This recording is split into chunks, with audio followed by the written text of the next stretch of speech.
once Nintendo rolled around with their fancy pants cartridges, everything got a little bit more complicated because it wasn't just a floppy disk that you put into a computer. And if you're listening to this and you've never heard of a floppy disk, send us a message so we can find a time and place to meet so that you can just end me because I'm too old.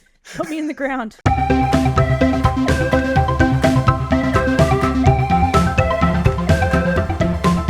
Hi, everybody, and welcome to 500 Open Tabs. I'm Kaveh Taherian. And I'm Hannah Hillam. Hey, Kaveh, what's up? Back. Hey, welcome back from the scurvy seas of your pirate work. In reference to something we said immediately before we started recording. So, really good podcasting right there. Well, I have nothing new in my life besides I will tell you something.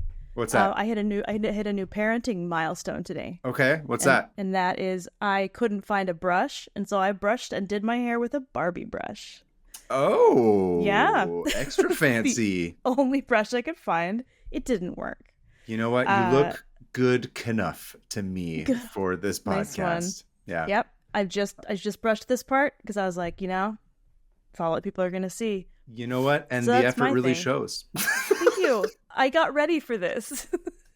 Barbie brush and all. And what you can't see is I'm also wearing Barbie shoes. Just one on each toe. I see. Disgusting. It's the worst visual I've ever seen. Yeah, I apologize. That's gross. Ew. Oh. Just walking around heels? with them. Yeah, are exactly. They all high heels? Or are they like, some of them are like the skipper flat foot ones. That's the sound of you walking. It'd be like a spider wearing high heels. Yeah. Ew, well, gross. On that note, what's new with thanks you? for coming back. Yeah, nothing really. I think we're just getting ready we're going to be in Seattle in a week, which is really exciting. We have not been back since last year, obviously, but I'm excited for Emerald City. You got some cool new stuff that you've definitely gotten ready in time. I have, fully finished everything. Not paying extra to ship things last minute. It's just good, Yeah. No, I've been almost obsessively creating new art in a way that's scary, but I'm not going to think about it. That's good. So that's good. Yeah. I'm glad one of us is, at least. Look, you got Chicago. You can go insane before Chicago. By the way, everyone, we're going to be in Chicago as well. That's right. Oh, I guess we didn't announce that, but we wait until after one convention so people could be like, am I supposed to fly to Seattle or Chicago to see them? I don't know. Oops, I got confused and flew to Chicago. Anywhere. They'll come if they're in the area. Yes. That's what. But yes, Seattle, Emerald City. Don't forget, we have a panel. It's our Escaping the Algorithm panel that we're taking on the road. It's going to be Friday night, 6:45. We have one confirmed panelist so far, Mike Bennett. He's the Portland artist that does like street art for kids. It's cute. It's fun. We have two more who are more or less confirmed, but not 100%. So we're just going to wait until it's official. But yes, we're going to have a few guests. It's going to be a good time. Come see us at Artist Alley. Come to the panel. J7. Come see us and all that stuff. But otherwise, nothing else. Mostly just getting ready for that stuff. Cool. But this week, even though I went first last week, it appears that you want me to go first again. Probably because you thought I did such an excellent job. Well, yeah. And we pressed stop last week, and I was like, he should go first every week. I turned to Sean, who was in the room for some reason. Who was in the room the entire time watching you while you recorded your episode. I told him that from now on, man, he's going first. But Great. Okay, so yes. my tab this week, as always, let's discuss where it started, where it came from. Oh, I love that. Okay. So, as you know, I recently recorded an episode of Kurush's podcast, Save Point Stories, which I know you are also going to be on because all you do is record podcasts with other Persian hosts. Literally nobody else. Hey. That's it. That's all you have to say about it. Something? Yeah, I was like, I don't know. You just said, hey. I know ended it. I know but. You know ended it. I know but. It's a no yes ended and it. No ended it. Yeah, no, I solely go on Persian shows only. You're plugged into the network, which is good. Of course, Kurush was on a couple of episodes, more than a couple episodes ago, but like he was on 20 episodes ago. Magic cards, or not magic cards, but like the weird magic custom game thing that he was making. The episode where I famously like disassociated for a good 30 minutes. Dude, I watched on your face. I watched you leave this realm. You and you kept. I saw like your soul trying to keep a hold on reality, like grasp. It was tough. Just barely, but you did a great job. Just barely. Thank you. But the So point you of were on it, his podcast. I was on his podcast, which is Save Point Stories. And the point of it was to talk about a game that shaped your life in some way or had an influence on you. So, of course, I chose the original NES port of Contra. Did you ever play Contra? I did not. Oh, okay. I should have assumed that you had not played Contra. You're not really like a shooting game person, are you? Not until I was an adult, and then I got too into it. Oh, you did? Okay. Not Contra, but Destiny, and then it gave me carpal tunnel in both hands, and so I quit the shooting games. Yeah. So I have lots and lots to say about that game, but obviously you'll have to listen to that episode, which should be out, I don't know, I think sometime next month, in the next few weeks. I'll keep you updated. I'll let the audience know so they can go. Well, what's like the short, like, what's the game? Like, what's the concept? What's the game of Contra? Yeah, what is it? Oh, it doesn't matter. It doesn't matter for the purposes of this tab. All that matters is that I was in a game space and I was like reading some stuff about Contra and remembering stuff from back in the day. And I played Contra. And of course, the first thing that comes to mind when you play Contra is that was the first game it wasn't the first game to use it, but it was the game that popularized the Konami code. Oh, really? Yeah. I think that's the first one that people associate with it. I don't know if you know. Do you know the Konami code though, right? Yeah. Up, down, down, beat. That one? Yeah. So it's seared into everybody's memories. Oh, yeah. And I had never thought to like look into the deeper origin story of the code and like how all that crap worked. Yeah. So I found you mean cheat codes? Cheat codes, exactly. So today's article is from Popular Mechanics by David Silverberg, is where it started. Where I went off my deep dive, and I will use as a guideline to discuss a brief history of video game cheat codes. Oh my gosh, this is exciting. This is really cool. Okay, really quick before you start. This should say a lot about me. I would feel guilty when I used cheat codes. Will I get into heaven if I use the Konami code? Am I bad? Well, it was more like I'm not truly beating this. You know what I mean? I just I would like feel like a shame, like a I don't know, like kicking someone while they're down. Shame. Where it's like I should have just done my best. The poor sentient video game who's I should have just judging done my you best. as you're hurting Why it. did I do my best? And then as I got older and had less time, I was like, I don't have time to do my best. I'm cheating. Anyway. Continue. So, in the early years of gaming, developers created cheat codes as a way to streamline the process of beta testing games. So that makes sense. If you're trying to figure out if you're trying to figure out a bug that happens when you get to a certain part of a level that like kills you every time you get to it, it would be super annoying to have to start the game like all over when you're trying to fix it. So they'd be like, okay, whatever, let's just punch in some whatever hackery jargon code thing. And now I have infinite lives on the back burner as I try and figure out what's wrong in this specific spot. That makes sense.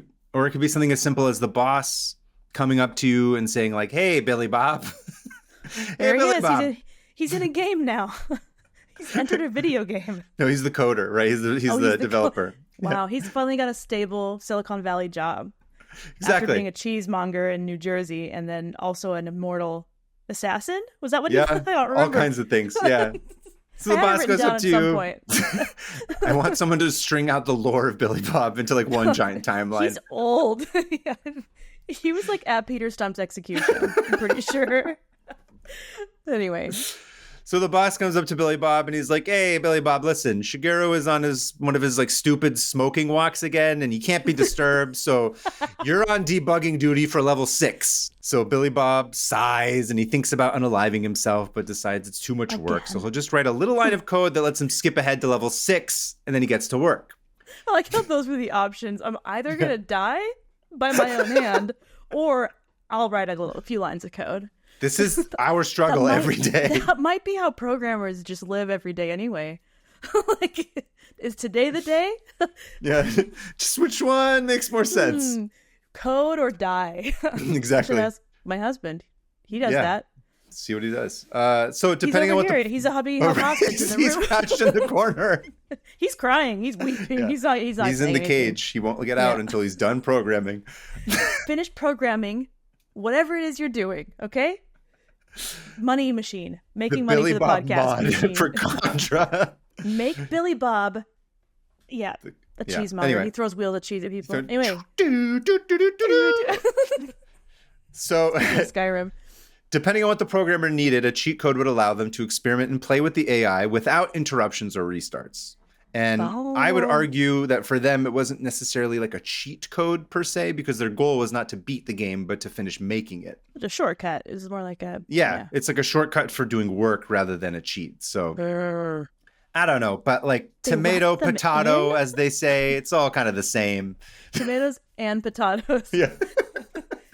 I'm gonna start saying that. Tomato, potato, Tomato, potato. Now, tomato, potato. tomato, potato, potato, tomato. So Tomato. in programming, this was referred to as peek and poke statements, which Okay. I will try and explain to you poorly. But Okay. I think essentially what it means was that in all the code, there are lines that are variable and invariable. So Okay. there's like the hard architecture of the game, that Uh-huh. doesn't change. It's what makes the game Mario as opposed to what makes the game like Contra. So it's like Right. level design, aesthetics, that kind of crap. But Those then are variable. those are invariable. So those are the things that don't invariable. change. Okay, I yeah. see. Like the actual skeleton of it is invariable. Exactly, yeah. Right. But then there are the variables, which Sure. is stuff like score, lives, power level, yeah. time, health, all that kind of crap. That's all the Okay. variable stuff. So these parts of the code are meant to be constantly rewritten as you're playing the game. So it's meant to Right, just yeah. be like change, change, change. So what the programmers do is you type in the peek to find out where that info was, and then you would poke it to change it. Huh. Okay. So you could go to whatever where it says like The old peek and poke. the old peek and poke. This is way before Facebook. Sounds illegal. It does sound peek and poke illegal. Peek and poke. So this was something that, like I said, you could just go in like where the variables would change for lives. You could just go be like, okay, well, let's peek in here and then poke it to change it to 30 instead of 3, which was the case in Contra. I see. And of course, the developers could do this, but then early hobbyists could figure out how to do it too, because the systems were more open on actual computers. But once Nintendo rolled around with their fancy pants cartridges, everything got a little bit more complicated, because it wasn't just a floppy disk that you put into a computer. Right. And if you're listening to this and you've never heard of a floppy disk, send us a message so we can find a time and place to meet so that you can just end me because I'm too old. Put me in the ground. Put me in the wood chipper. Just. What did you say the other day? Oh no. Put me in the wood chipper and hit puree is what I said. That's right. Puree me in the wood chipper. Puree me in the wood chipper if you don't know what a floppy disk is. Flush me down the Gwen Stefani tribute toilet. All right. I'll fit. It's magic. That's true, especially if I've been pureed. Yeah. But I'll puree you in the wood chipper, and then I will dump and flush you like a dead fish. Let's set this up so that the wood chipper goes directly into the Gwen Stefani tribute toilet. Less so you just work for puree me. directly. Yeah, perfect. Because I've decided I'm the one to do this. I'm just kidding, Sean. I'm not going to kill anybody. He's always afraid of me. Yeah, I'd understand. So back in the 80s, there was a game called Gradius, I believe is what it's called, which was being ported to Nintendo. I never played it, but the game's developer, his name was Kazuhisa Hashimoto, was in the debugging phase. And when he was doing it, he was like, dude, what the shit? This game is insanely hard, and I'm the developer. I can't even play this. Whack. So he creates a code for himself that was easy to remember, which was up, down, left, down, right, down, left, A, right, B, BA start. Okay. I was Thus doing giving the birth- way off the Nintendo one. That's I think the one. that was That's the one. up, down, A, B, A, B. Oh no. No, it's up, down, left, right, BA start. Oh, you're right. Okay. Yeah. And thus he gives birth to what would go on to be known as the Konami code. Konami, which is the publisher of that first game.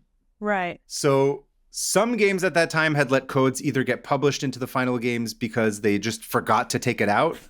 Classic. Yeah. That would be me. Yeah, exactly.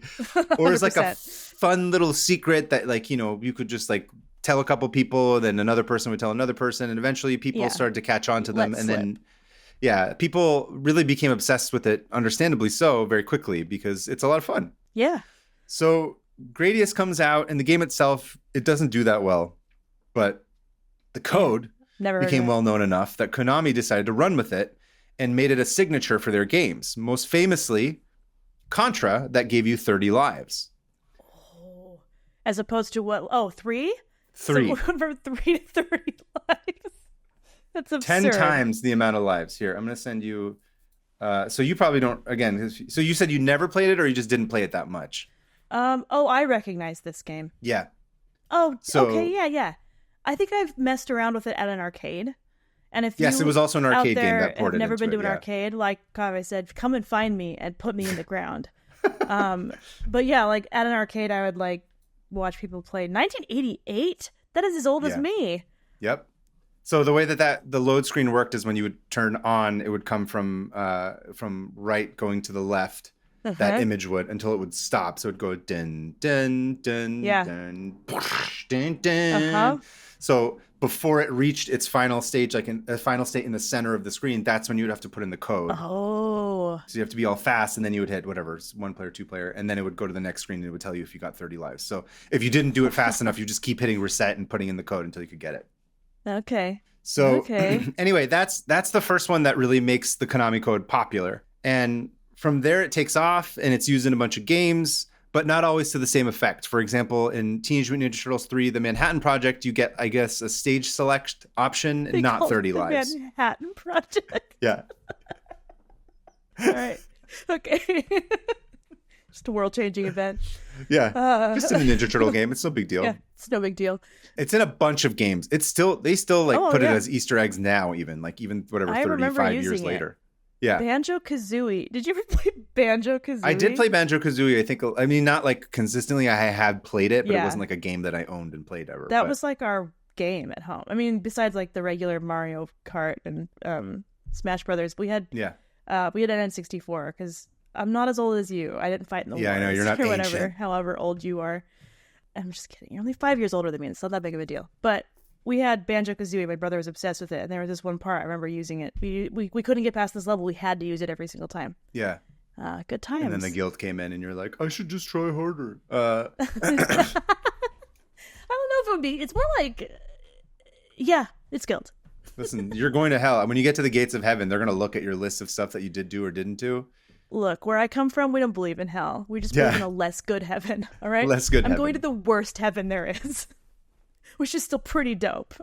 Anyway, so, of course, it becomes a huge thing. Now, of course, because people are obsessed with it, this becomes an opportunity to capitalize and make money off of. So, our old friends at Nintendo Power decided to include a new section called Classified Information, where they released codes and cheats on quote-unquote top secret manila envelope backgrounds. I remember that. And do you remember the image? I actually looked up the image and I was like, oh man, I remember this. Oh yeah. I had all kinds of dopamine come back into my brain. Remember looking at this stuff. That's exactly what just happened. It's like flooded in. Yeah. Back when my brain made it on its own. Yeah. Whoa. I remember this. It was really cool. Yeah. That's where you would get a lot of the cheat codes and stuff and the secrets.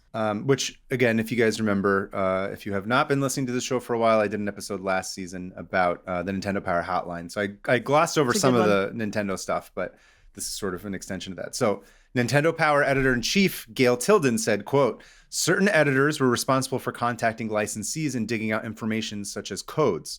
Every game had to come to Nintendo to be reviewed and bug tested, whether it was a licensee's game or Nintendo's game. And one of the agreements was that Nintendo Power would have first access from the time the game through the door.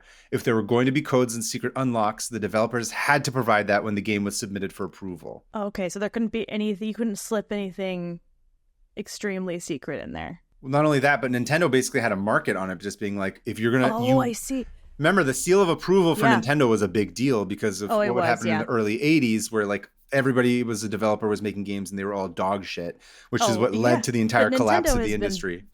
They've always based them, like they've always had a very high standard in right. what they so the seal of approval was the thing where they're like, we won't give you this until you give us this information. So I think I said this on that one episode that we did about Nintendo Power Hotline, where like it sort of functions like Apple in a way, where it's like, in order to get into the App Store, there's like a certain level of standards or whatever that they have, and if you don't reach those standards or meet those standards, they won't allow you to work, or they won't allow you to sell your app there. Which I know people have different feelings about it. Some people think it's like fascist and controlling. Others are like, well, it allows for a consistent product. Whatever. I think that's what sort of what Nintendo does. Fascist and controlling have never been oppressed by anything in their life. I would agree with that. But anyway, so Nintendo basically says, like, you got to let us know about all this stuff. Some of it, too, is just because the branding of Nintendo is that, like, they don't want, like, a secret code that allows you to just shoot a bunch of, like, dicks with semen in the middle of a game. Right. And all of a sudden, they're like, great. Princess Peach upskirt, which we did. We tried so hard to see. You just could never get a good look. So they if you pause Smash Brothers at the right time, you'd be like, There she is. There it is. Never could. Anyway. And then princesspeachupskirts.com became the biggest website of How'd 1998. you know I'm on that site? Yeah. Oh, it's still up. I was on GeoCities too. I remember you had that fan page. Oh, for Lord of the Rings. But yeah, this one was for Princess Peach, Lord of the Rings. Princess Peach and Princess Peach Upskirts. Yeah. In all of her 8-bit glory. Anyway, so the point is that they basically were like, you need to give us all of this for, quality reasons, but then they just took that and they're like, we're going to put it in the magazine. And so that becomes part of how people learn. So they've controlled basically like Nintendo Power becomes the only option for you learning about cheat codes. So you subscribe. Of course you subscribe. Genius. Yeah. Quick side quest. Oh. Gail Tilden, who was the founding editor-in-chief of Nintendo Power, she was barely a 30-year-old woman at the time. What? Yeah. I think I was freaking out when I was 30 because I was like, all I do is play video games. No, that was more like 27. But here's a picture of Gail Tilden. Let's see working her. away. Oh, I love her. Look at her. So She's 90s wearing like a giant blue 80s. t-shirt, cutting stuff up. Oh, I want to find out more about her. So pretty wild because the most coveted publication in a highly boy-dominated industry was put together by a 30-year-old woman, which I thought was really funny. But don't get ahead of yourself talking about how great she is, because she herself would later reflect on her tenure and be like, oh yeah, I didn't necessarily do the best job at communicating what I wanted in a way that was understanding of people's feelings. Okay. So Bad while boss. the articles for Nintendo Power were all written stateside, for some reason, the artwork had to be made in Japan by Japanese artists. Oh, okay. So she would have to fly out once a month to Japan and approve them. Oh, yeah, because there was no internet. There was no internet. I was like, why can't they just email her? It's like, I'm talking about the 80s. Yeah. This is nuts. She would have to fly out once a month and just look at their artwork and be really just blunt about it, because she was like, I don't have time for this shit. I'm in America. I have to put on a stupid magazine. Why did you put the Batman cover, or why did you put the Batman artwork as hot pink? It should be black. Stupid. Change it to black. And then would like fly back. And like, oh, Gail. Yeah. Gail is scary. Yeah. Which was very culturally insensitive. And the art pit referred to her as the dragon lady, quote unquote. Yeah. Imagine just some like angry white lady just being like, all of this is bad. Yeah. It's like, it's just not how you like conduct yourself. Which I understand. On the other side of it, you're like, imagine being like a lady trying to put together this magazine in like a boy-dominated industry, and you're just like, I have to be a dick, otherwise no one will listen to me.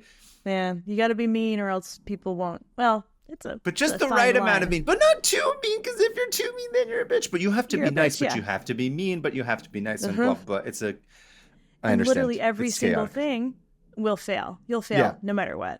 Yes. So I don't necessarily blame her for being that way, but. No. I thought it was interesting that she said herself, she was like, because again, it sounded like she was saying I was being culturally insensitive, specifically. Is what she was saying, it sounds like, because you like.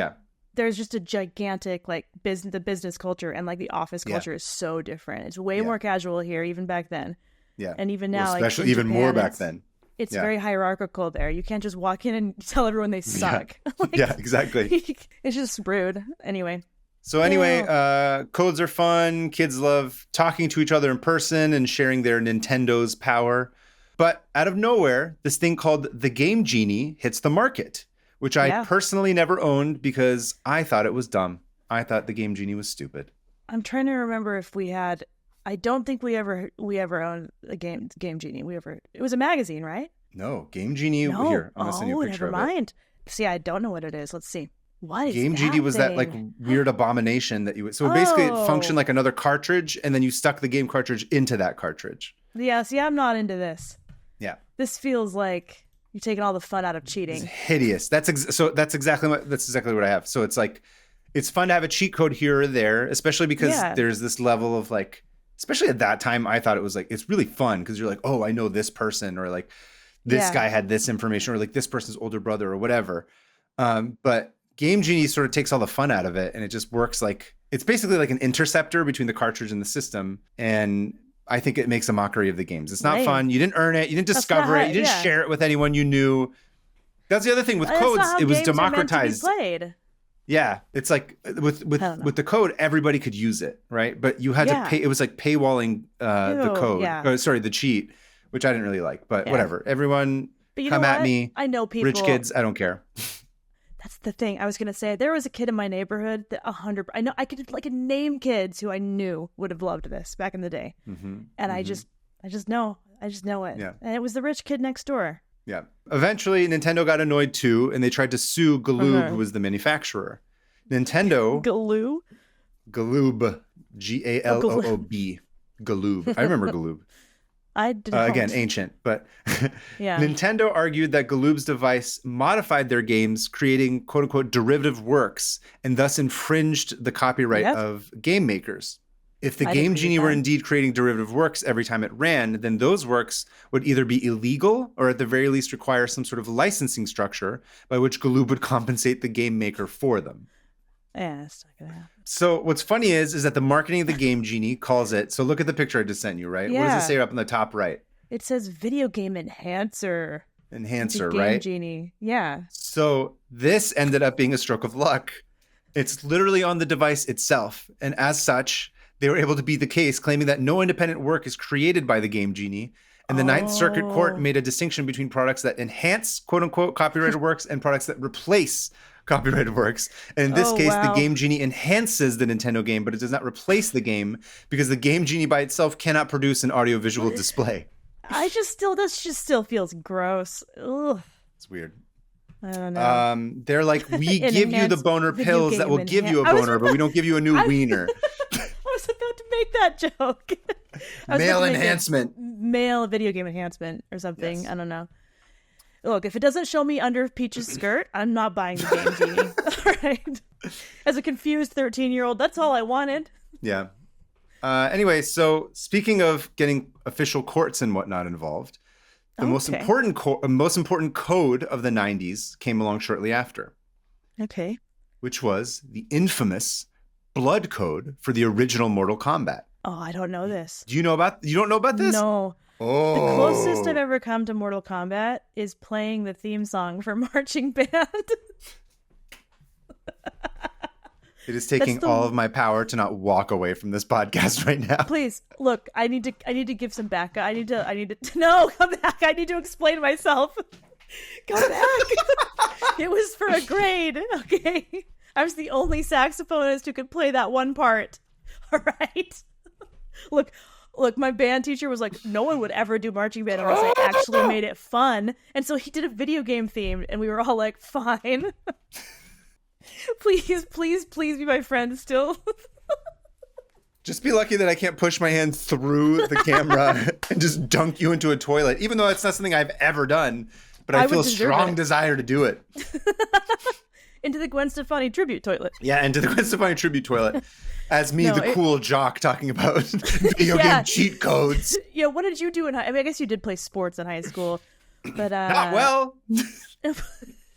I was swim team in high school. I had some. Yeah, I was a swimmer too. Coolness. Yeah. Did you not know I did marching band?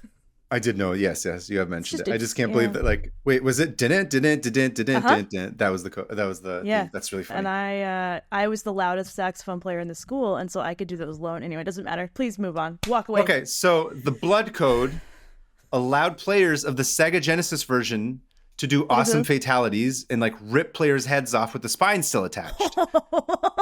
Which is what the whole draw of the original Mortal Kombat game was. Whoa! While so rip. That was the Sub-Zero fatality. Well, the Super Nintendo cucks like me were left to delude ourselves into thinking the sterilized sweat version was worth our time because sadly the SNES had no blood code. No. Why would it? Suffice it to say, Mortal Kombat quickly became the greatest thing since sliced head. I was very proud of that one. I can't wait till I get to talk about a beheading later in my tab. Best things in sliced head. Yeah. So, just for context, part of what made it so crazy was that this was the first fighting game that was like mimicking and meant to look realistic. Like they took, it was like GIFs of people who were fighting essentially. So like they photographed actual actors, and then it was like whatever, like four values that were sort of animated and moving around. It was like a really, usually it looks like the early version of the internet's GIFs.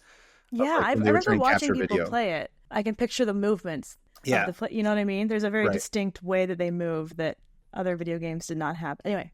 Which admittedly, like it was in all the games up until then, there were plenty of violent games, but I think the fact that they were meant to be realistic, and it was so over the top where you're literally ripping people's heads off.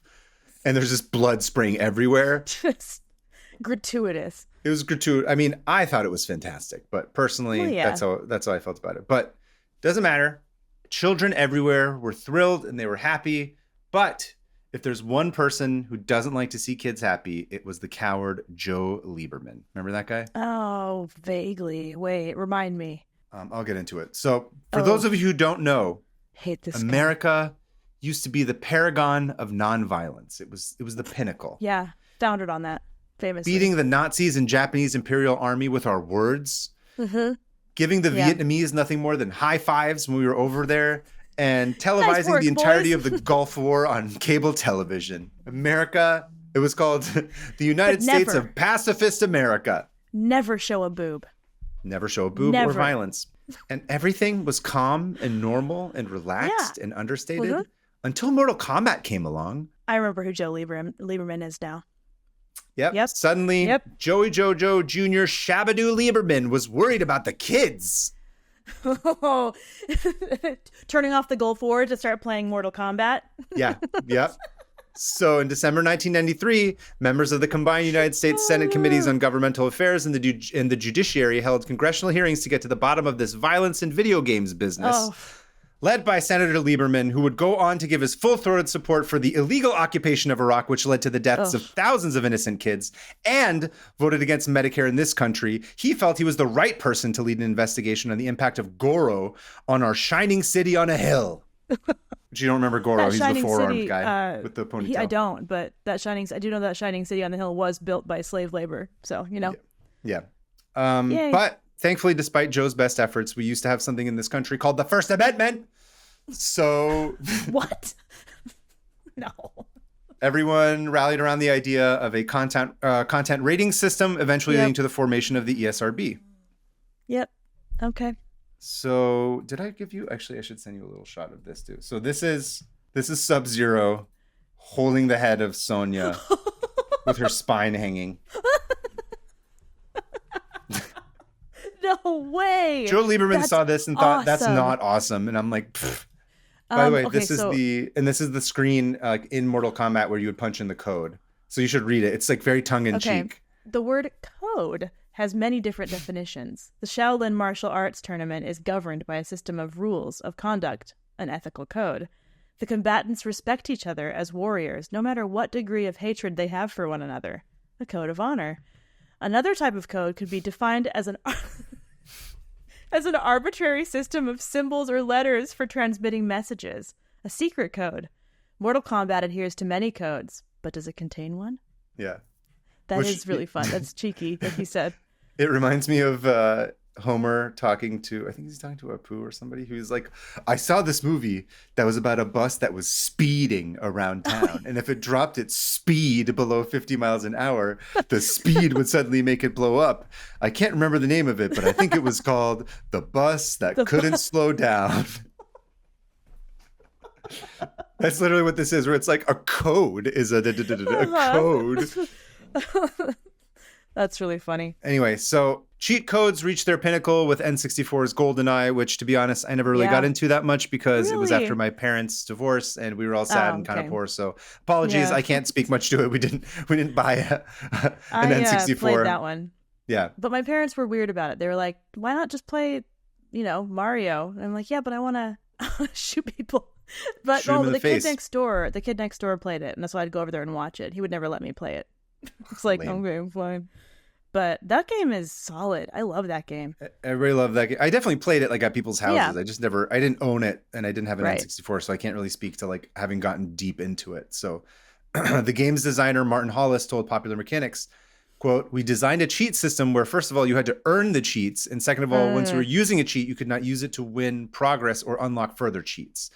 It was as if the cheats were outside the game world, just like ordinary cheats in most games. But at the same time, they were folded into the game world a little at the edges. Yeah. So they really took the idea and just really built the game around the idea of that, which is part of why I think people really loved it and were so excited about it. Aside from the multiplayer aspect and being able, it was the first They were doing it on the computer. That was a dope game. Yeah. Yeah. So this ends up becoming something similar to Nintendo Power. As I was writing this, I was like, oh, this is the same thing that happened with Nintendo Power. So, which is eventually by the new millennium, cheat codes started to fall out of fashion for a litany of reasons. With the explosion of home internet, you could suddenly find like every cheat code imaginable for practically every game on every console, which put Nintendo Power and other game magazines out of business. Right. And crucially, the rise of DLCs marked a significant shift in the industry that paved way for microtransactions. Because games could be updated at any time, game studios saw the potential to sell additional features for well-performing titles, offering more crap to anyone who was willing to purchase it. And instead of discovering new things, instead of discovering new things and sharing fun secrets, you could just now buy them and be left feeling unfulfilled. It's such a bummer. It's sad, really, but I'm not going to end on a sad note. I'm going to end on a positive note. Okay. Which is just a year ago. On March 27th, 2024, Joe Lieberman finally died. Oh, he's dead? He's dead, but sadly, not from having his head ripped off his body with the spine still attached. Oh, and the spine ripped out. I was picturing that. You know what? Don't tell me how he died. I'm going to picture it how I want to picture it. For the purposes of this podcast, that's Sub-Zero came and decapitated. Decapitated him, and then I don't know. I keep picturing him whipping someone with the spine of. With the spine. Yeah. Wow. Anyway, that's my edit this picture my to have Joe Lieberman's. I was just thinking about that as I was saying. I feel like the FBI would come to our house if we did that. Although he's already dead. For sure. He's fully dead. But yeah, hey, I don't know. That's a good question. Write in if you're an FBI agent spying on us currently, can we put a government official's head on the decapitated head of a video game character? Deceased government official. Dead. Yeah. Lincoln. I will just put Lincoln's on there. Why immediately our show's getting flagged right now. We're just gonna get taken off the air forever. Edit all of this. Anyway, so cheat codes still exist and they still have them like in other games. Do they? It's not. Yeah. Because now that I think about it, I just don't remember the last time I used a cheat code. Probably on The Sims, actually. The other thing too. I never played The Sims. I was going to say, though, real quick, the other reason why I think cheat codes fell out of fashion was because of online gaming. And so if you're playing like Fortnite or whatever, you're not going to have like a cheat code for being able to have like 50 million bazookas and blow people up. Apparently, you could just buy a bunch of shit. I don't know. I don't really play Fortnite. I played it for 2 minutes once, and I was like, I don't get this. They're like, you can't use cheat codes. You have to pay us for that privilege. Yeah, no. I want the old school. Type in, press some buttons, and Yeah. It was fun for a minute. Yeah. I didn't know any of that. That's awesome. Thank you. It brought me back to a lot of nostalgia right there. Yeah. It was really just with the siblings trying to figure out the cheat codes for things, and it was the worst. You didn't even have fatalities were a whole thing too. That wasn't really a cheat code, but just like the fatality codes there's just so much stuff I had to memorize. Exactly. And now I don't remember my husband's phone number. Yeah. I do. He just glared at me. I do, but it's the only one. We used to have to memorize so many more things. Yeah. And now my brain can't even remember a number I said 5 minutes ago. Well, we outsourced everything to the phones and the computers, so That's they just true. do that for us now, is what the thing is. So once the computers aren't around, then we fall apart. It's a great system, guys. Yeah, it's surely never gonna fail. Made us reliant on somebody else for us to do basic functions that we used to be able to do ourselves. And now awesome. We have atrophy. Efficient. Yeah. And guess what? It's still happening. Everybody, keep writing with your hands and typing with your fingers, or else you're gonna lose the ability. Yeah. No, you should definitely upload everything that you write and work on into a system that will think for you, because now you've outsourced thinking. Yep. I'm stubborn, man. I still haven't used AI for anything. Really? Yeah, well, not for this podcast, at least. There have been moments where I've been like, I just don't even know how to do it. Me neither. Where do I go? I know OpenAI is a thing, but I hate Sam Altman so much that I would rather die than use that. But so what do I even know what to do? I don't know. I was going to say, I played The Sims a lot. Yeah. In the year 2001 or 2. In the year 2000.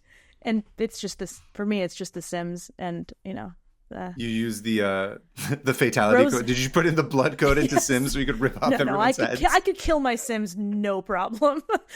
No, but I would use the Rosebud cheat.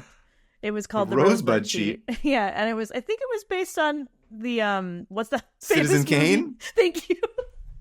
Oh, no way. I didn't even know this. So you just do you type it in, and then you do Rosebud, semicolon, colon, semicolon, colon, and for each semicolon you do, it's like another $1,000. And so like my Sims would be starving. They'd be missing school because they couldn't like stop fainting because they hadn't eaten. Like my just absolute. I was gonna say your own life basically is what you're talking about. Yeah. Oh, you know what is funny? The funny thing is like I'm not doing good in the game when I play it. I'm still doing bad in the game. Like so, like my Sim will sleep in and miss their job and get fired, and then won't have money for food. Your and Sims like, I can't record the podcast. I don't know how to set up the microphone for the 50th time. That is just not what happened today. I had to use a Barbie brush today. Okay? So yeah, maybe my life is being controlled by a really bad person that's bad at playing games. Yeah. That's so true. I would just cheat money cheat code because it's the only thing that kept my Sims alive. Or else they'd live in a shack and they'd literally pee themselves to death. There was one time when she just peed and peed and peed and would not stop pee. And then she like got in the pool and died.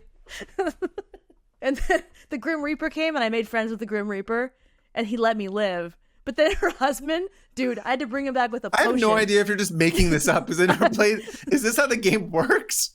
It is the scariest. So it's one of those games you can get your character to piss to death and then the Grim Reaper shows up. If you piss and then you to befriend death, it? And then you accidentally set your... Sorry. If you piss in the kitchen, right? Which happened a lot because I was forcing them to make food for the whole family. If you pissed while you were cooking food, and then you weren't a good cook, and the oven Where's lit the on game fire, ending and Hannah's life starting? I don't know. Look, I've never pissed in the kitchen, all right? That's not Only something I've shat. done. Yeah. Only shat. Kitchen is for shitting, okay? That's what my grandma always said that. You should get like one of those live, laugh, love signs that like are from Home Goods, but just say kitchen is for shitting. It's wine. Kitchen's for shitting. But if there was water on the kitchen floor and it was pee, it would like light your house on fire. This game sounds awesome. How have you... This shaped me as a person. It like... There was a moment though, like you'll be playing, you'll like be 8 hours into it and you're like, am I a eugenicist? Like there's like a moment in every young girl's life when she comes face to face with eugenics, and it's through The Sims. And you have to do a big, long, hard think about it because you're starting to pick people out of the neighborhood to make better kids with. Anyway. Oh, interesting. It's, wow. No, I never played Sims. That is shocking. The only one I ever played was Sim Ant. That was the game I liked as a kid. Sim Ant's great, but I loved Sim Ant. Making someone piss themselves to death in a room with no doors is pretty exhilarating. That's certainly a game. Sorry, we're just going down memory lane. One time, there was that cheat code where if one of your Sims was, one of your Sims was swimming in the pool, you could have a cheat code where you take the ladder out and they just swim till they die. What the shit, dude? Every girl in your life was doing this. Just letting you know. Okay. All right. Maybe that's what I should talk about on Karash's podcast, huh? Yeah. Shit pissing to death in The Sims. But my last time I played The Sims, one more Sim story, I made the ugliest people possible, and I tried to see how many generations it would take for them to look normal again. Did it happen? Yeah. They just look like British monarchs is all that happened. Speaking of British monarchs, let's get into my tab. Okay? How about that? How's that for a transition? That's a good transition. Wow. Thank you. Speaking of chinless British monarchs, which is one of my favorite things, as you know, to talk about. Before I get into that, I'm going to ask you one question, one very important question, okay? Yes. Where were you, Kaveh, Taherian, at 3 a.m. on May 6th, 2023? May 6th, 2023? Yes. I have literally no idea. It would have been before my 40th birthday, I guess, like a couple weeks before. At 3 a.m.? 3 a.m. I don't know. What are you, the FBI? You know where I was? I'll tell you where you were. I was asleep. You were sitting on your couch watching Charles, the Prince of Wales, be crowned the King of England. Oh, 100%, yeah. And as he, slapped that ass onto that chair. You probably noticed it was thick, your favorite part. Juicy bottom. You're like, I can't wait for this guy to become king. I love him. And you probably noticed something about the chair. I'm assuming because you didn't want to miss anything. I didn't miss a single moment of it. I definitely knew that he was king now too. I remembered that. Yeah, there's exactly. I keep forgetting. Yeah. Well, that old man sat on that chair, and if you looked closely, which I know you did, I know you love the royals. And Underneath I love their that, asses. I love Charles's ass, specific, just rotund, just beautiful. I know that you always try to get the upskirt shots of Charles, King of England. Charles III upskirt. Okay. .com, GeoCity /.com / monarchy / Charles / that ass .html. .html. If we still named episodes, we'd want to name this the entire web address. Yeah. Yeah. So yeah, you're looking at Charles and you're thinking, whoa, wow, what a wonderful guy. I love monarchies. And you see something on the chair that he's sitting on, the big wooden chair that they're putting the crown on him. He's just sitting on this chair. It's a whoopee cushion. It's, if only. No, that dude can fart on his own. I'm sorry, Charles. I don't care. So underneath the wooden part of his throne, in a little wooden cubby, there's a giant rock. Okay. And it just sits there and hangs out. And why, do you ask, is your favorite monarch sitting on top of some random rock? And it's why probably does it have stolen its own... from another country, I assume. We'll get there. And why does it have its own cute little cubby where it lives? Oh. As we know, Celts love rocks. The Celts just loved rocks. They made I didn't circles. know this. This is the first time hearing about it. Yeah, there's admittedly I don't know much about the Celts. They just made a lot of circles out of rocks. They carved them. They stacked them up. Lots of rocks. And this particular slab of sandstone rock that sits underneath in a little cubby on this coronation chair is known as the Stone of Scone. AKA, the Stone of Scone? Yes. Okay. The Stone of Destiny. And since the early Middle Ages, this stone had been used by Scottish kings during their coronations, right? Oh, okay. Serving as this ancient symbol of Scotland's national identity. And there are a bunch of cosplaying as the Scots, essentially, is what they're doing? Yes! Idiots. So, look, you'll have plenty of opportunities to say that. So since the early Middle Ages, like the 400s, 500s, this has been used by Scottish kings. And there's a bunch of origins for it. One of the origins being from the Bible, like Jacob from the Bible. This was his pillow, where he had a bunch of trippy dreams about going to heaven and climbing a ladder or something. I should know this. Try not using a rock to sleep on. Yeah, maybe use an actual pillow. Maybe you won't have psychotic dreams. Right. Or a piece of cloth, anything. Dirt? Anyway. Yeah, anything. Yeah. The Stone of Destiny in Christian lore is known as Jacob's pillow, where he saw a bunch of visions. And so there's that. I mean, most likely that thing did not come from Jerusalem or wherever. Okay. But people back in the day when Scotland was being Christianized, they were like, look, we got to have any link to Christianity that we can. And so they start kind of adopting all these stories. After this guy died, they came over here and started ruling Scotland just to give it some credence, Yeah. There's also this story that retconning it fully. There's a story that they got the big stone from Ireland, and that it was once the Irish kings who would sit on that stone, and if the right king sat on it, the stone would scream.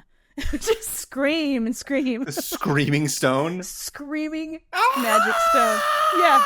Where it's this I like this king. And then if I like that it screams when the correct one sits on it, not when the wrong one sits on it. Exactly. You're like, oh no, that's a good scream, you guys. It's great. No, this means he's king. Yeah. So it would scream when the right king sat on it, which horrible. Just imagine. What if your chair screamed whenever you sat in it? When I sat in it correctly, yeah. Yeah. But if you didn't, it was silent. Silence would be so much scarier. I think my chair is giving me the silent treatment. It's mad at me right now. Yeah. Please scream, chair. Please scream. Please scream. That bush every time he sits down. Please Some Scottish king, please scream.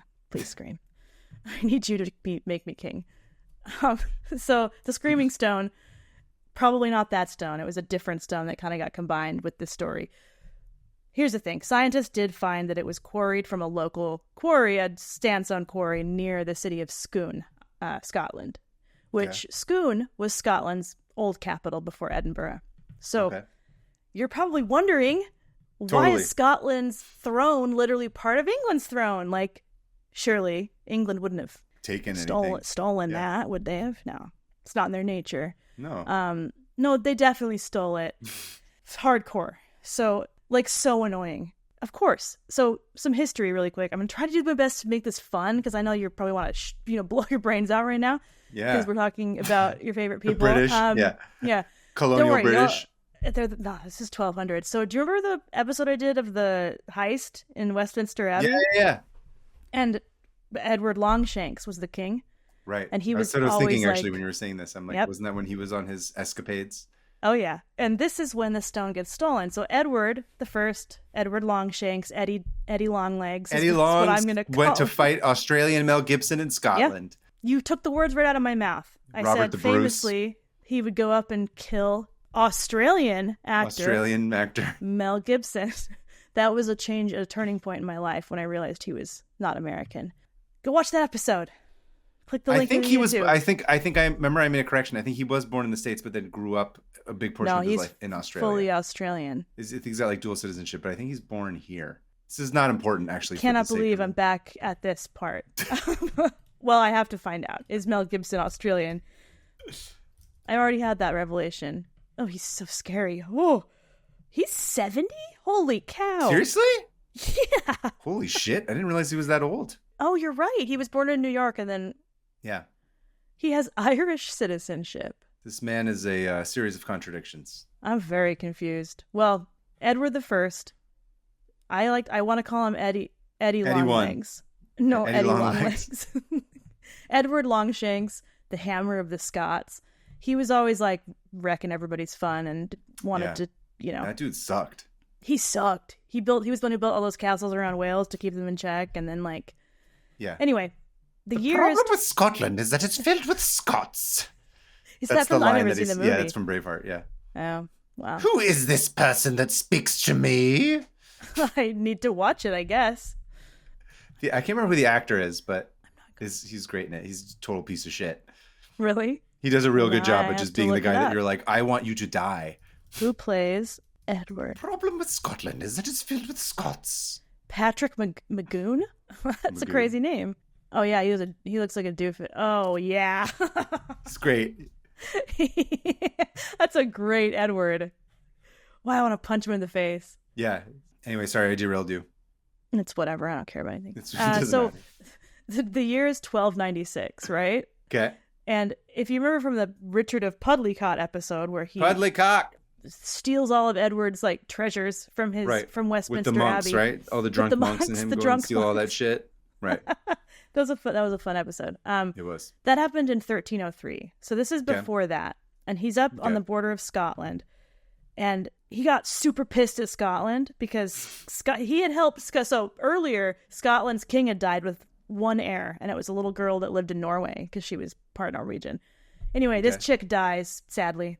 The only heir to Scotland dies. The heir does as well. Yeah. Okay. The 7-year-old girl, Margaret. She dies on her way back to Scotland. And so it like shook Scotland. They're like, oh no, what do we do? What do we do?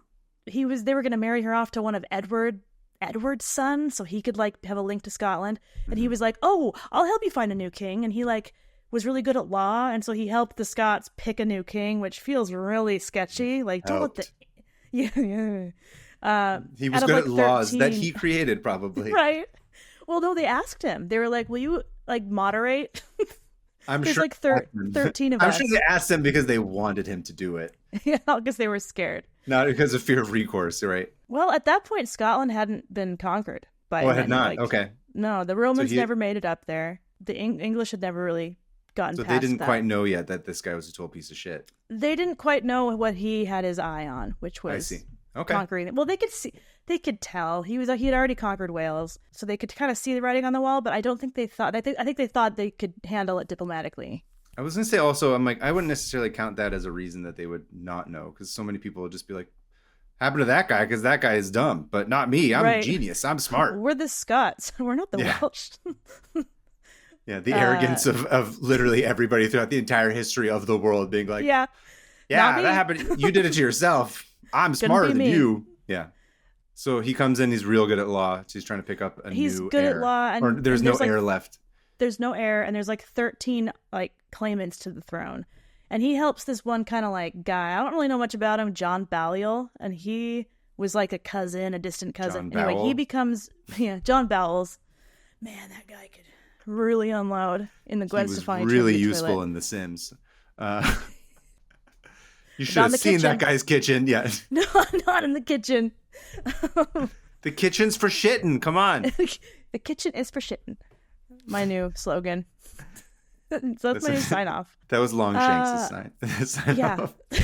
The kitchen is for Before he, shitting? before he charges on Scotland, just screams that. The kitchen. Yeah, you got William Wallace being like, they may take our lives, but they'll never take our freedom on one end. And on the other end, Longshanks is like, the kitchen is for shitting. And then he leads the charge. They're like, what did he just say? Yeah. So anyway, they pick a new king, and Edward's like, dope, I helped pick that guy, so they probably owe me, right? Yeah. No, Scotland was like, what? No. We're France's friend. And France, as we all know, England's on again, off again frenemy for the last 1,000 years. Yep. At that point, it was off again. They did not like the French.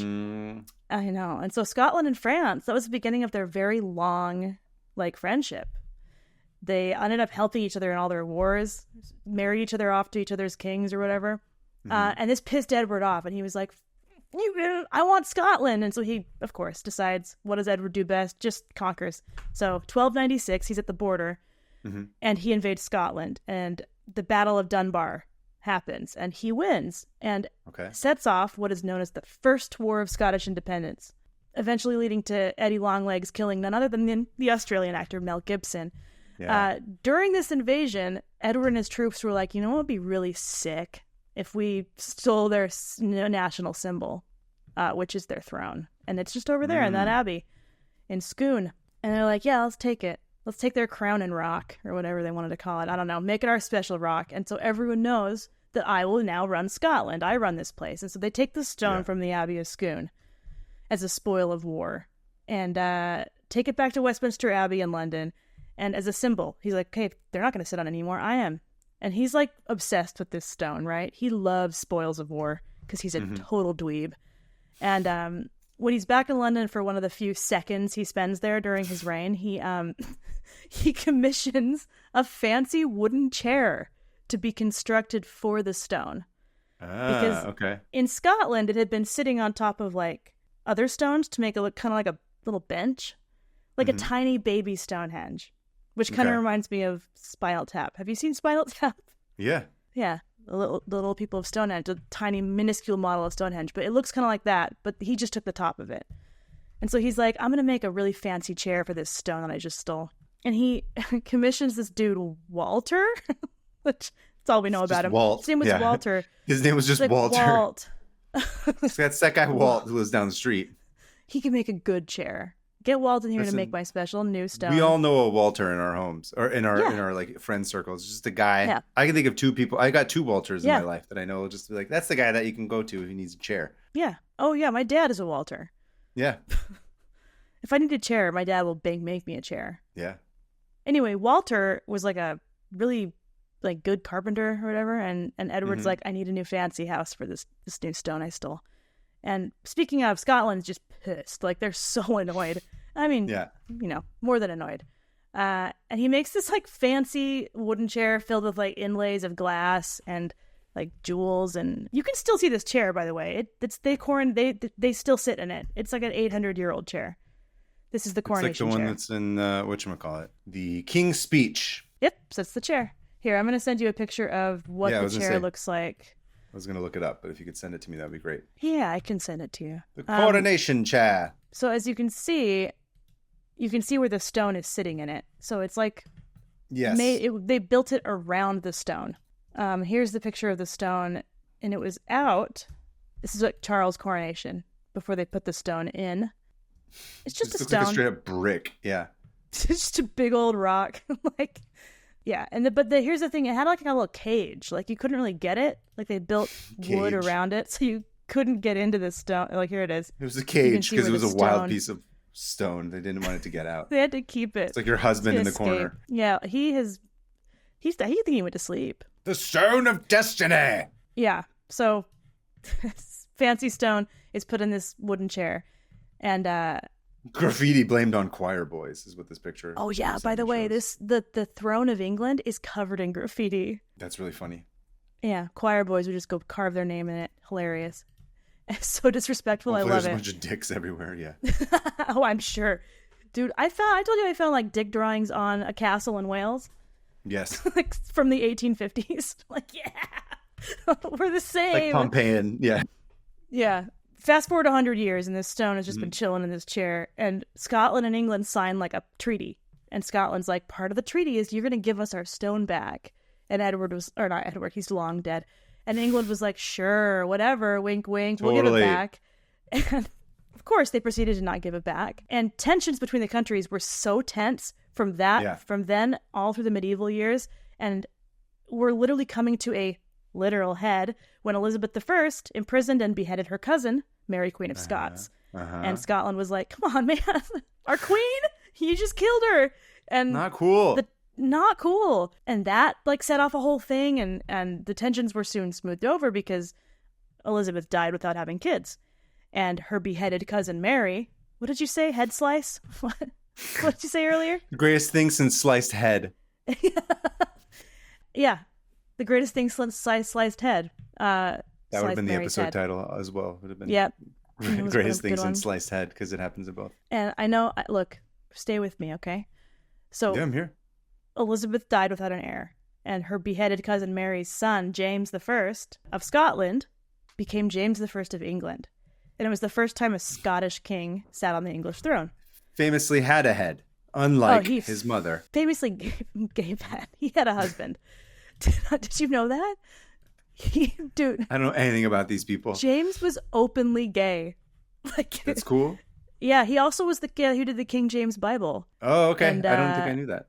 He had a guy he called his husband, and he would like threaten anyone who would be like, hey, it's not your husband. He'd be like, yes, it is. Shut up, I'll kill you. And he was like gay by like he was like openly gay by threat. Like he would threaten anyone who would try to like, yeah. He did not hide it. Good. He managed to have some kids, but this guy was interesting. The very first Scottish king to sit on that stone since it had left Scotland. And so the tensions eased. They're like, oh, we got a Scottish king on it. Maybe this is going to be good. And it kind of like united the two countries. But then James's granddaughter, Queen Anne, went ahead and just united them officially by the Acts of Union, which brought Ireland into it too. And it became what we know as the United Kingdom. United Kingdom. Yeah. And that stone, the throne of Scottish kings, sat in that little bespoke wooden prison playing host to the butts of kings, queens, choir boys that paid extra money to sit on it because they wanted to be, that happened all the time. Things into it. You could like pay like the Westminster Abbey people to have like a turn on the throne. Take a ride. Just make sure nobody sees you. I'm pretty sure Ghislaine Maxwell was on it. I think she was. I think she did. Was that the throne that she sat on? I can't remember. I have no idea. There's a picture of her sitting on the throne of England because pedophile Prince Andrew let her in. Anyway, wonderful institution. The world's great. Things are going great. Ancient monarchies existing still. It's fine. It even, you remember Oliver Cromwell? Everyone's hated person. He sat on it. He was like, screw kings, but I'm going to sit on this stone to make sure everyone knows that. So he just laid his little bum on it. His little hiney. His little hiney. So it was used in coronations for 650 years until Christmas Day of 1950, when one of the night guards was walking around Westminster Abbey, and he noticed that not only was the coronation chair broken open, but that the stone was gone. Oh, somebody just sat on it and it broke. That happens so many to times. 1,000 pieces. No, one part of the chair. Was it the one part of the chair broke, like the one leg? What's it called? The pwomp? The bomb pwomp from Mario? What the hell is it called? Oh, the babomp? The babomp? I know what you're talking about, but I don't. The babomp was king, and then when he did that, he broke the rock. I don't know why. It's the babwomp. I remember that part in Mario. It was my favorite part. Don't correct me, by the way. It's a babwomp now in my head. I'm not gonna. And if no, not you. I'm talking about people who are talking about to the tens of listeners. All 10 of you, shut up. Babwomp. Babwomp, Dad. Once the babwomp was crowned king in 1950 on Christmas Day, thus ended the rock. Man, they got to the next level, though. That's true. Yeah. Thank Thankfully. goodness. Good for her. So, it's a her. Oh my gosh. It's so forward. And it's with the story of the heist of the Stone of Destiny that I'll pick back up next week. The heist. You're holding out on me, huh? You're cock bwomping me from I'm rock bwomping you, all right? rock bwomping us. Yeah, I was like, go try to shove it all into one, but this story is too Listen, good. this story is not your suitcase that you packed when you go to a convention out of town. You can't just cram everything into one bag poorly and then inevitably and then forget all your underwear and all this other stuff. I would never forget my one pair of underwear. I'm not like you. I don't bring pants shitting underwear wherever I go. Listen, that's I'm sorry for you that you don't have pants shitting underwear everywhere you go. It's fine. Look, I don't. Remember, the kitchen is for pissing, or the kitchen's for pissing, not the or underwear. kitchen's for shitting. Right. The kitchen's for shitting. But the cool thing about this heist is that it is the beginning of the fight for Scottish independence again, because they had kind of like petered off, but this ignited an entirely new generation of Scottish nationalists. Listen, so don't underestimate the Scots' anger at the King Bobwomp. Queen Bobwomp. Queen Bobwomp, I'm sorry. Yeah, Queen Bobwomp and their desire to destroy ancient rocks. Queen Bobwomp the First, man. Her reign was nuts. Awful. Awesome. Thank you for that tab. Yeah. That was really great. I'm really excited to hear. We love a good heist story here. Oh, always. And we love a good heist story stealing from England because you know what? It's their turn. That's my dream. to get robbed. If any heist stories about England, love it. I'm into it. Yep. Anything you can steal, I'm into it. Anyway. But awesome. Thank you. Close yes, this comes to the part of the show where we need to close our tabs. All right. Which I guess now we have to do a babwomp breaking a rock. Duh. Alyssa, is that possible? Yeah. She's like typing in babwomp. Babwomp. I mean, it is video game themed today anyway. It's so, true. It works for both. The babwomp. Let's do the babwomp noise, crushing our tabs. Down? Some of mine. Yeah. Okay, ready? Yeah. Okay. Yeah. 3, 2, 1. Babwomp. We could just edit that in. Yes, just me screaming babwomp onomatopoeia. Babwomp. Anyway, moving on to listener emails. I think I'll be up first. You're up. Yep. Email number 1 is from Cassie from someplace far away. I don't know where Cassie's Interesting. from. But exactly fine. Where they're from. That's fine. Hey, folks. Long-time listener, first-time writer. I found this news article and immediately thought of Hannah in the show. Oh. The article from September 2024 details an Irish farmer, Michael Boyle, who smelled a cheesy smell while doing work on his farm, leading him to unearth a 60-pound slab of bog butter, one of the largest of its kind. Whoa, now, 60-pound. Yeah. What the hell is bog butter, you might ask? I had the same question, which sent me down a rabbit hole of tabs, or as we like to call it on this show, tabbit hole. Tabbit hole, yeah. From what I've gathered, people in olden times in Scotland and the Ireland regions used to make butter by throwing their churned and shaken dairy into a wooden container and then throwing that container into a peat bog for preservation. Peat bogs were particularly cold and low in oxygen, making them nature's perfect fridge. It also helped to hide the valuable butter from thieves. Butter thieves! Butter heist. The butter heist of the peat bog of 1217. 80, yeah. Yeah. According to the news article, Boyle's slab of bog butter is still good and indeed tastes like butter. Boyle's slab of bog butter is a great title. That would be a great, you know product. What we should do is we should make that as like a title and then like make a shirt of it or something. That'd be really Boyle's fun. slab of bog butter. Like make a fake butter label. Yeah. Anyways, thought y'all would be tickled pink by this tab, which we were. Love the show. Yeah.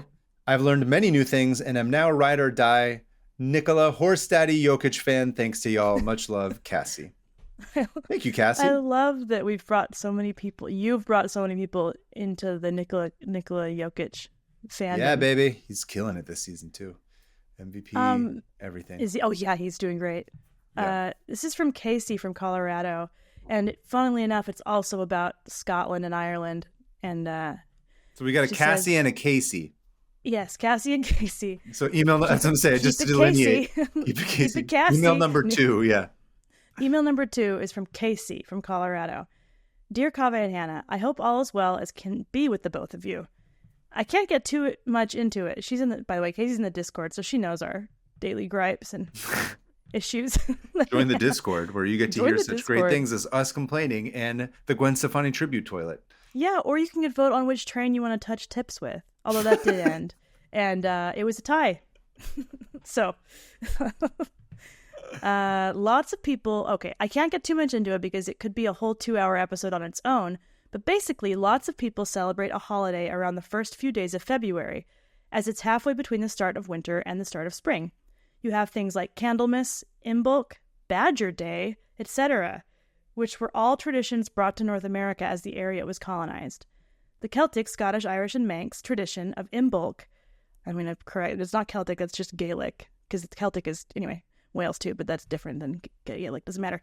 The Gaelic, Scottish, Irish, and Manx tradition of Imbolc has a story of the Cailleach, or the Winter Witch, who would go out around this time of year to gather firewood for the rest of winter. If the winter was going to be a long one, she would make the weather nice, so that she would be able to gather a lot of firewood. If the winter was to be shorter, the weather wouldn't need to be so nice because she wouldn't need as much wood to warm her through the winter. Also, there are stories of her sleeping through Imbolc, which causes the shorter winter. Well, now the state of Pennsylvania was home to the people called the Lenape, also called the Delaware, who venerated the Groundhog through a story of Wojak the Groundhog. He was considered by the Delaware Indians to be an ancestral grandfather, having begun life as an animal and becoming a man. These stories get mixed around, and with a contribution from the Germans with Badger Day, therefore conflating badgers and groundhogs, you have the story of the groundhog coming out of his den to try to see his shadow. But that's why, if the groundhog sees his shadow, it will be a longer winter. It gets mixed in with the idea that the Cailleach is out gathering wood and manipulating the weather. Oh, interesting. Here's to a good turning of the year and best wishes, Casey. Thought it was interesting. That was interesting. Yeah, I like that a lot. Because if you think about Groundhog Day, it doesn't really make sense at all. I don't ever think about Groundhog Day, but yeah, I do know about it, and that's an interesting thing. I like that. Oh, thank you for listening, everybody. If you want to write in, you can email us at 500opentabs500@gmail. And if you want to submit a listener email as a voice memo, just keep them around 90 seconds if you can, and send them to the email. Let us know where you're from. Let us know what your tab is that you learned about, and your name and the link, of course. Furthermore, as we said at the top of the show, we're going to be in Seattle next week for Emerald City Comic Con. If you're around, please come visit us. Otherwise, you can stay in touch with us and know what we're up to in the Discord, as we mentioned, and also all of our socials. Yeah, YouTube. And subscribe to the Patreon, YouTube. Also, we're 500 Open Tabs on Instagram and on the other one, Blue Sky. Yes, and tell your friends, please. If this episode reminded you of anybody, send that to them. Send it to them. Yeah, if you thought about stealing something from like a really famous abbey of some sort, tell your crew. To the group. Yeah, send it to the group chat. Find a group chat that you like. Email or message them. Email them. I don't put it in a letter. Them. Yeah, fax them this episode. Scream like the Throne of Scotland. Yeah. Just scream at them. Yeah. And please subscribe on YouTube and all the places. It helps us a lot. Yeah. And I'm at PermaFriends on Instagram for any more updates about stuff, as well as the stuff that I will have in Seattle. And I'm at Hannah Hillam on everything. And I'll also have a book signing in Seattle on the 10th of March. I'll put the Monday, right? Yeah, I'll put info on that on my stuff. It'll be everywhere. Discord. It'll be on the Instagram. It'll be on everywhere that we can post about it. Yeah. But anyway, thank you, Hannah, for another lovely tab. Thank you to Alyssa. Thank you. In the meantime, I'll see you at the Gwen Stefani tribute toilet. Puree, shitting, pissing, jizzing in a corner of the Abbey with the New York cop. I don't know. I'll see you drowning in a pool with no ladder. How's that? Perfect. All right, bye, everybody.